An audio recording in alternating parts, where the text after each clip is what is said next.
Hello friends, welcome to my YouTube channel myself Rajat Katiyar. तो इसके पहले मैंने जो वीडियो बनाए थे उसमें मैंने पीजीटी केमिस्ट्री की क्वेश्चन के आंसर जो है मैंने डिस्कस किए थे। तो मैंने 3 पार्ट डिस्कस किए थे। तो जो भी बच गए थे क्वेश्चन तो मैं वो इसमें डिस्कस करने जा रहा हूँ।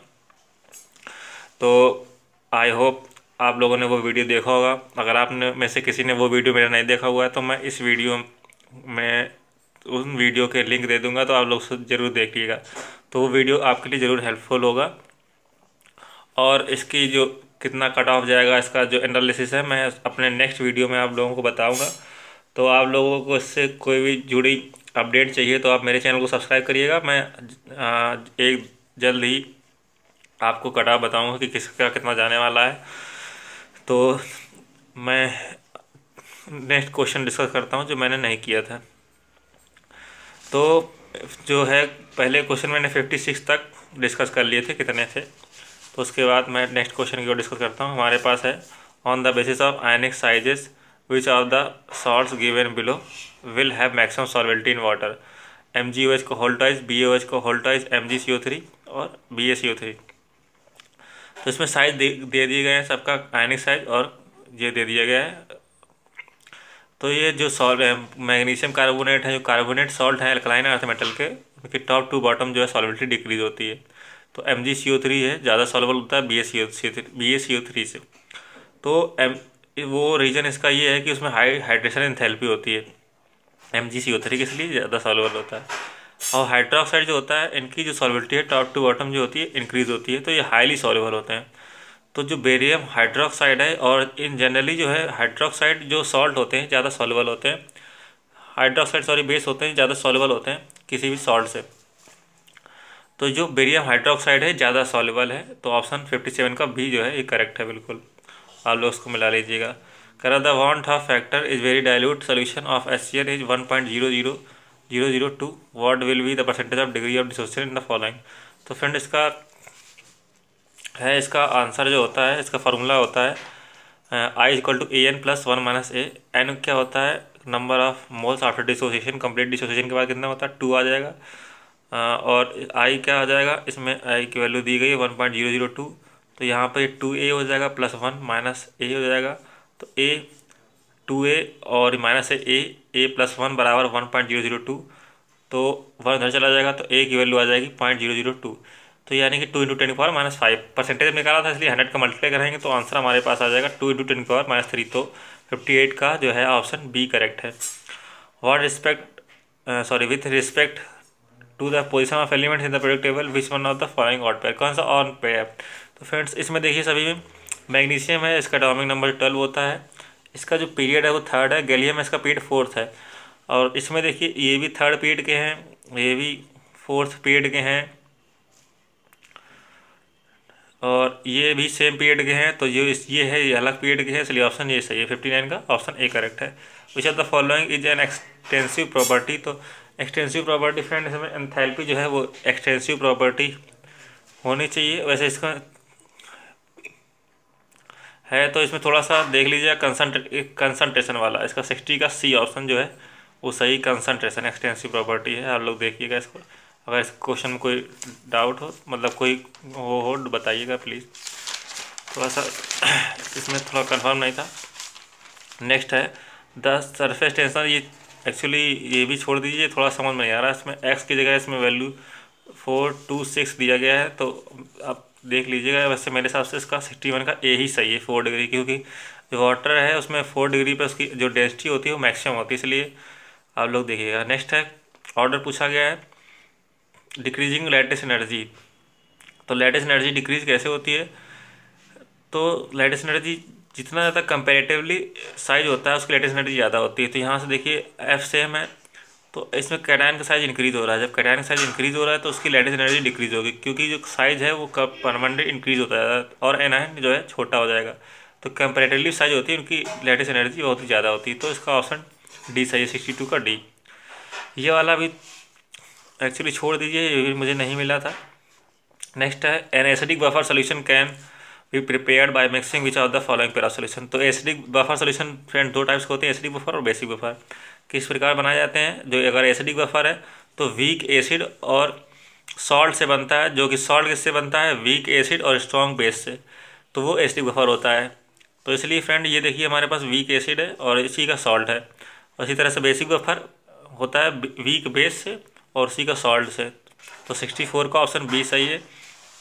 नेक्स्ट है delta H for F not, यानी कि SO2 का फॉर्मेशन दिया गया है -297.5 किलो जूल और the energy required decomposition of 32 gram SO2। देखिए ये फॉर्मेशन दिया गया, यानी कि फॉर्मेशन होता है मतलब जो भी एलिमेंट उसमें प्रेजेंट हैं वो किस स्टेट में एग्जिस्ट करते हैं, एलिमेंटल फॉर्म में या फिर अपने मॉलिक्यूल के फॉर्म में, जिस फॉर्म में एग्जिस्ट करते हैं उनसे उसका फॉर्मेशन होता है। तो सल्फर हुआ, यहाँ पे O2 हुआ, SO2 बना, ये सॉलिड फॉर्म एग्जिस्ट करता है, ये गैसेस में SO2 बनाया।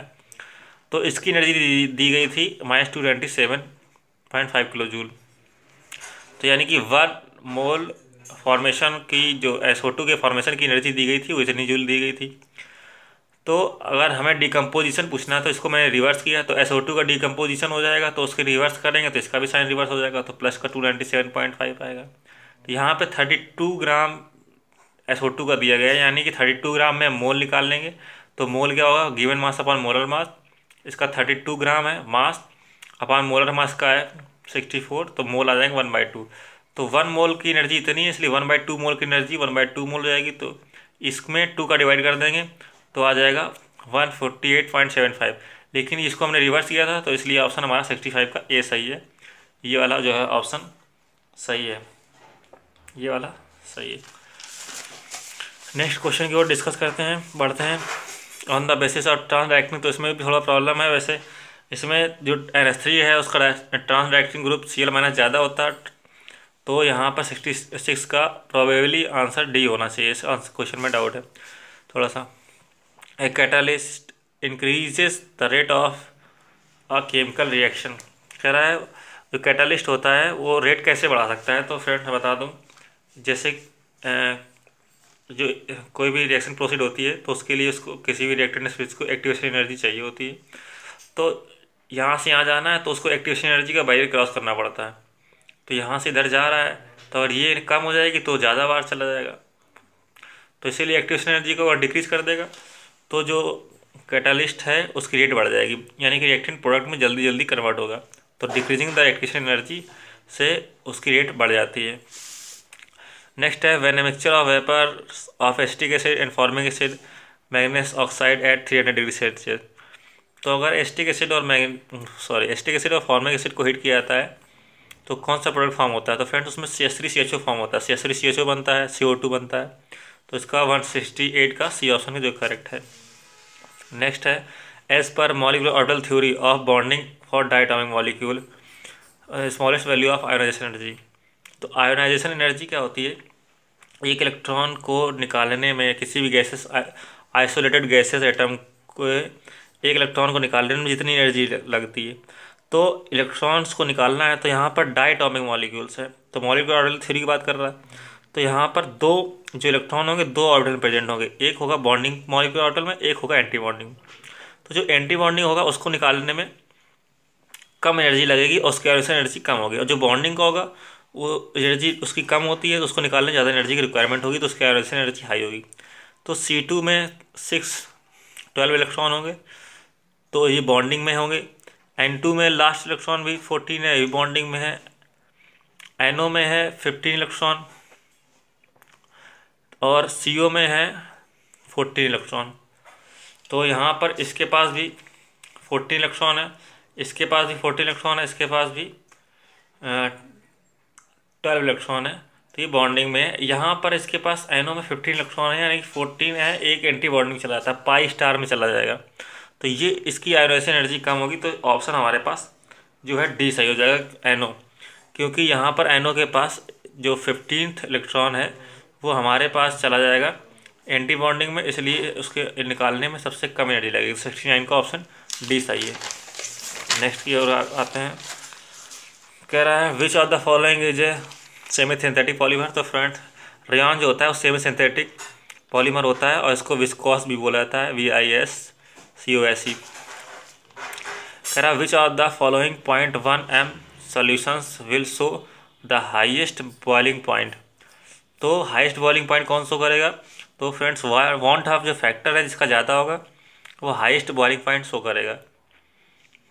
तो पोटेशियम सल्फेट है K2SO4 है, इसका आई जो है 3 होगा, इसलिए ये ज़्यादा शो करेगा। तो ये बता दें जो पोटेशियम सल्फेट है हमारा वो K2SO4 हो गया, और पोटेशियम नाइट्रेट है KNO3 हो गया, KCl हो गया, और ये NH2CO NH2 हो गया। तो ये आयोनाइज नहीं होगा, ये 2 आयंस में आयोनाइज होगा, ये भी 2 आयंस में आयोनाइज होगा, ये 3 आयोनाइज में आयोनाइज हो जाएगा, इसलिए इसका आई ज़्यादा होगा, इसलिए इसका बॉइलिंग पॉइंट ज़्यादा हो जाएगा। नेक्स्ट है बोथ द मेंबर्स, तो 71 का ऑप्शन ए ही सही है। Both the members of which of the following pairs है almost the same size.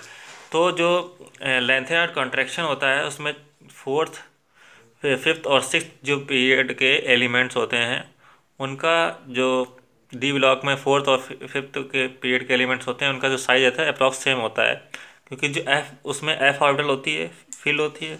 F orbital क्या करता है, पुअर सीडलिंग करता है, यानी कि उसमें इलेक्ट्रॉन फील्ड होते हैं लेकिन वो रिपल्सन नहीं लगाता है, इसलिए उन दोनों का साइज जो है ऑलमोस्ट सेम होता है लेंथेनाइड कॉन्ट्रैक्शन की वजह से।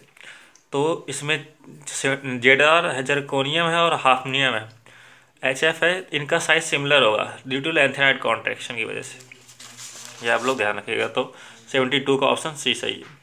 नेक्स्ट है the correct order of Lewis acid strength of the following boron halides. तो BF3 BCl3 BBr3 दिया गया है। तो जो BF3 है, BCl3 BBr3 है, इसमें से BBr3 जो है इसका जो है लुईस स्ट्रेंथ बहुत ही ज़्यादा होती है, और फ्लोरीन है ये इसकी स्ट्रेंथ कम होती है। तो इसमें थोड़ा समझ लीजिए क्यों कम होती है। BF3 है ये ज़्यादा विड्रॉइंग ग्रुप है, फिर भी इसकी स्ट्रेंथ कम होती है, क्योंकि यहाँ पर BBr3 जो है यहाँ पर बैक बॉन्डिंग आसानी से नहीं होती है। BF3 है ये बैक बॉन्डिंग कर लेता है। तो यहाँ पर ये थोड़ा देखिएगा, ये है F, ये पीछे से इसमें इलेक्ट्रॉन रिपल्सन होता है तो ये आसानी से बैक बॉन्डिंग कर लेता है। बैक बॉन्डिंग करने की वजह से इसको इलेक्ट्रॉन की कमी ज़्यादा फील नहीं होती है। जैसे जैसे हम साइज बढ़ता है तो बैक बॉन्डिंग की पॉसिबिलिटी कम होती जाती है, जिसकी वजह से उसकी स्ट्रिक्शन कम हो जाती है। 73 का ऑप्शन सी सही है। नेक्स्ट है which of the following reagents undergo Reimer Tiemann reaction. तो ये फिनॉल होता है जो राइमर-टीमैन रिएक्शन देता है। नेक्स्ट है क्वेश्चन कर रहा है हीट ऑफ वेपराइजेशन 100 डिग्री पर दी गई 540 कैलोरी ग्राम इनवर्स, देन एंट्रोपी पूछ रहा है 1 मोल वाटर की। तो 1 मोल वाटर यानी कि H2O, इसमें कितने ग्राम हो जाएगा, 18 ग्राम हो जाएगा। तो एंट्रोपी चेंज जो पूछ रहा है तो डेल्टा एस बराबर क्या होता है, delta Q upon delta T. Delta Q बराबर MCV, M जो हो जाएगा मोल का मास हो जाएगा, तो 1 मोल है इसलिए मास हो जाएगा 1 मोल का 18। CV दिया गया है 540, इसको हम कैलविन में रखेंगे तो ये 273 ऐड कर देंगे 373। तो 80 × 540 अपॉन 373 को सॉल्व करेंगे तो 26.06 आता आ जाएगा। तो 75 का डी ऑप्शन जो है करेक्ट है। नेक्स्ट है 3 gram urea dissolve in 45 gram of water. तो ये हमारे पास सॉल्यूट हो जाएगा, ये इसको डिजॉल्व कर रहे हैं इसमें तो ये सॉल्वेंट हो जाएगा। तो what will be the relative lowering of vapour pressure. तो relative lowering vapour pressure Raoult ने बताया था कि ये मोल फ्रैक्शन ऑफ सॉल्यूट के डायरेक्टली प्रोपोर्शनल होता है। तो ये हो जाएगा P0 - PS अपॉन P0 बराबर N2 अपॉन N1 + N2। तो फॉर सिंपली डायल्यूट सोल्यूशन के लिए जो है N1 + N2 ये N1 के बराबर हो जाएगा, क्योंकि N2 बहुत ही कम हो जाएगा। तो N2 यहाँ पर क्या है, ये मोल्स हैं इसके यूरिया के, तो यूरिया के 3/60 रखेंगे और इसके वाटर रखेंगे 45/18। तो इसको सॉल्व करेंगे तो वी गेट 0.02। तो इसलिए 76 का ए जो है ऑप्शन सही है। नेक्स्ट है if a steam engine operates between 400 kelvin and 300 kelvin under high pressure, what will the efficiency of engine the following. तो किसी भी इंजन की एफिशिएंसी अगर टेम्परेचर से निकालनी है तो उसका फार्मूला होता है high temperature minus lower temperature upon high temperature. तो हाई टेम्परेचर कितना है 400 माइनस 300, और 400 का डिवाइड किया तो 100/400 1/4 1/4 का 0.25। तो उसकी जो एफिशिएंसी आ जाएगी वो 0.25 आ जाएगी। तो इस वीडियो में मैंने डिस्कस किए जितने भी बचे थे क्वेश्चन पूरे मैंने डिस्कस कर लिए हैं। तो अगर किसी ने भी मेरे पुराने वीडियो नहीं देखे हुए हैं तो वो इसी वीडियो में जो मैं लिंक प्रोवाइड करा दूँगा उससे आप लोग ज़रूर देखिएगा, और मेरे चैनल को सब्सक्राइब करिए ताकि आप हर अपडेट से जुड़े रहें।